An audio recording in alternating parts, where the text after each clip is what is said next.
Welcome to Pro Wrestling History Daily Top 5. I'm your host, the eclectic gentleman, Stephen Watts, and join me as I count down the top 5 moments for this day in pro wrestling history. But before we get started, don't forget to like, share, and subscribe. And without further ado, let's get our wrestling history on. Number 5, 1960. Gory Guerrero, father of Eddie, Hector, Mondo, and Chavo Classic, defeats Rey Mendoza for the EMLL-based NWA World Light Heavyweight title in Mexico City, Mexico. Number 4, 2008. Alfonso Dantes passes away. Having wrestled in Mexico in the 60s and 70s, he is the son of the Golden Terror Luchador and the brother of Luchador Septiembre Negro. Number 3, 1940. Baron von Raschke is born.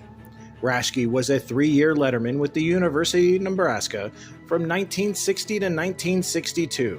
He is listed in the university's wrestling media guide as Jim Raschke.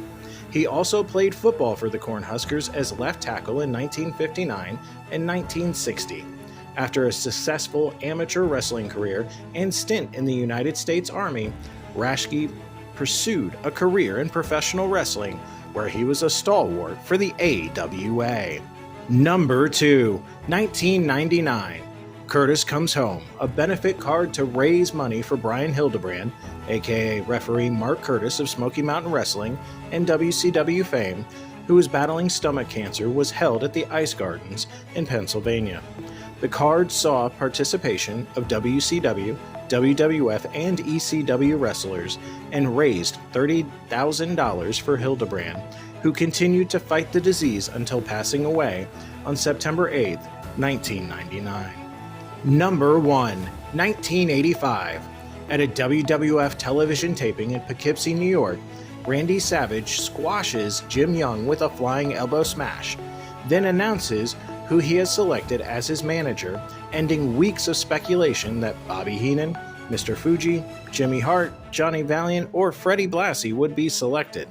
Savage's choice, making her WWF debut, was Miss Elizabeth, who had previously worked in ICW as an announcer, although that was not mentioned on WWF TV, and neither was the fact that Elizabeth was Savage's wife. And that's our list. Make sure to comment below what you feel was the number 1 moment for this day in pro wrestling history.